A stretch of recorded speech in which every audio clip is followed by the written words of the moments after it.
How can I use NLP techniques to clear interviews? Your suit, your shoes, everything just talks about your own confidence. So yes, utilizing the concepts, tools of NLP to the person who is interviewing us.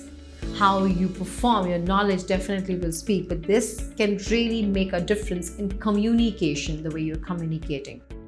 Hello everyone, thank you so much for subscribing to my channel, and I'm glad to see you in our Ridhima Dua's NLP series. This series is for questions on NLP and New Code NLP so that you can transform yourself and transform others.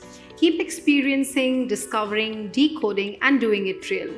How can I use NLP techniques to clear interviews? Yeah, one of the very important part, and of course a lot of people can also use it to clear it for their appraisal interviews as well, or top leadership.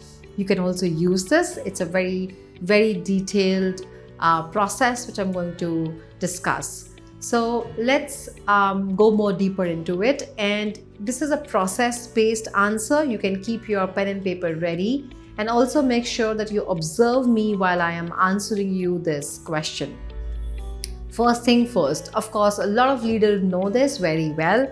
Your suit, your shoes, everything just talks about your own confidence. So yes, wear your confidence and wear your smile before you go into any interview. That matters a lot. It just says everything about yourself. Make sure that you are groomed very well in terms of your grooming. Yes, it matters as well because it creates an impression to the people.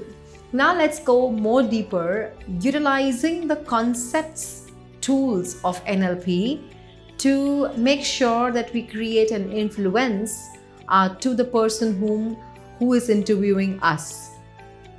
So the very first thing from my side, a suggestion is, you have a room of 3 people who are going to interview you.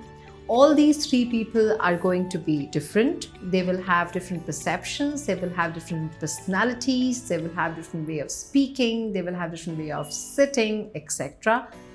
Though it seems like from the outside that all the 3 people are same, it's never like that. So my suggestion for all of you to make sure, which many leaders are using, is to be able to match. I repeat, is to be able to match. In fact, you can go ahead and study a lot about micro muscle, matching and mirroring. Be able to match physiology, be able to match tonality, and be able to match the words of each and every interviewer who is there. Now, how do we do it? Let me give you a very simple example. So suppose there are 3 people sitting in front of you, and there is one person who asks you a specific question, and the person uses one of his hands to ask you a question. And what you do is very simple. When the person is asking you the question and the person is assuming the person is on your left side and the person is asking you a question from this side, you very subtly move your shoulders towards that side. If you observe, I've just moved my shoulders very subtly towards that side, which will create an unconscious responsiveness. I am matching with the person.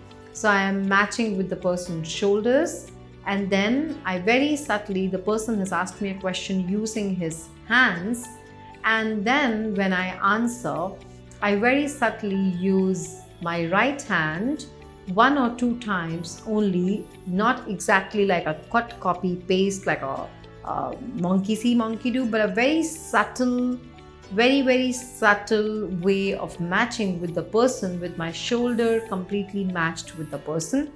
And make sure that I also breathe the same way the person is breathing. How can I do that? I can observe the shoulders and I can breathe the same way the person is breathing. Next, the way the person used his tonality. If he was going slow, I will also go slow. If the person is going very faster, I will also go very faster. If the person is going moderate, I would also go moderate. So I will match up physiology by matching my shoulders towards that side. I would then match up my breathing subtly match up my movement of my arm, and match up my tonality very, very subtly and with respectfully. And I would also like you to notice what kind of question the person asks is also going to let you know the patterns through which the person is asking. For example, if the person say, how do you see the future the next 5 years? What would you talk to your team members to motivate them? How do you feel about this project? All these 3 questions, notice, comes from 3 different categories. What do you see? See. How do you see the future? See is visual. The person comes from the visual category in that context at that moment. It's not that the person is completely visual. That question is from that category. So when I would match in the same way, when my answer would be, I see that it is going to be quite clear, the picture is quite bigger. So I'm giving the answer with the same system. There's a lot of depth in this study, and there's a lot of work which John and Richard and Frank put in to create this model and utilize it for matching and mirroring for people to communicate with. So that's one part. If the person says that, how would you talk to your team members? Talking, sound like, silence, listen. All these are coming from the auditory sense, from sound as a sense. So I would answer using the similar category of words. I would like to talk to them and discuss with them, etc. When the person questions me on how do you feel about it, the person is operating from a kinesthetic system, and I would answer, in my opinion, I sense it in this way and I feel. So I would go slow. I would answer in a feeling, in a kinesthetic way. So there could be 3 different ways in which I can answer the interviewer, and depending on what the person is questioning, I would slightly change my words. So I'm being very conscious, yes, in the interview. If I practice it very well, it will come naturally. When you practice NLP, it comes naturally, and you can use this as a skill set for matching and influencing people.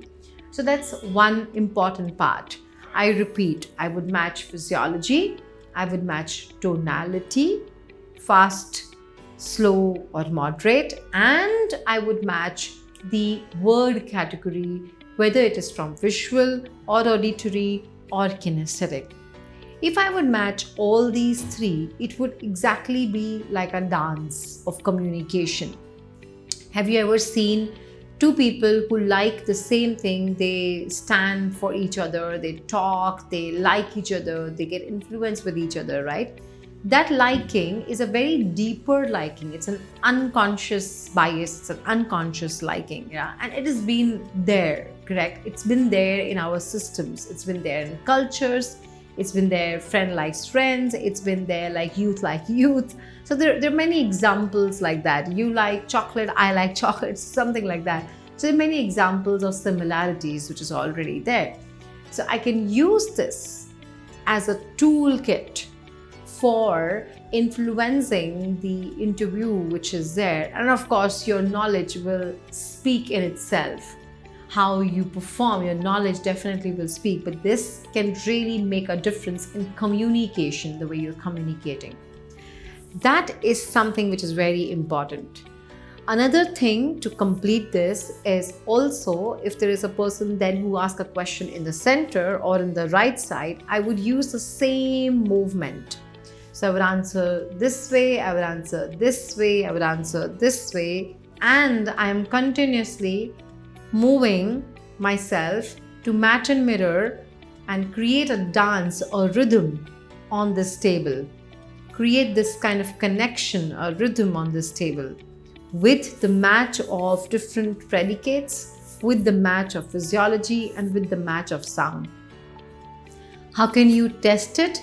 Simply, sit with your friends, 2 different friends, and just start conversing. and match up with one, then match up with the second, match up with the one, match up with the second, and you would get to learn this practically. The most important part, which I would like you all to remember in my videos, is go and test things. Don't just believe it. Go and test it. The more you test, the more you experience. Your experiences at a neurological circuitry level, your unconscious level. The more you experience it, the more it will become natural, and the more it will be useful, not only in this interview, but maybe in the interview with your date. Yeah. So you can use it anywhere you want, because influence and communication is the key for success for all the leaders. I hope this was a useful piece for all of you. Remember, carry your own confidence with these techniques so that you can beat the rest. Thank you so much for watching the video. I hope that you like it. Please like, share and comment in the box. I will be happy to see you very soon in some of the workshops. Keep experiencing, discovering, decoding and doing it real applications. Lot of love to you and seeking your blessings, Ridhima Dua.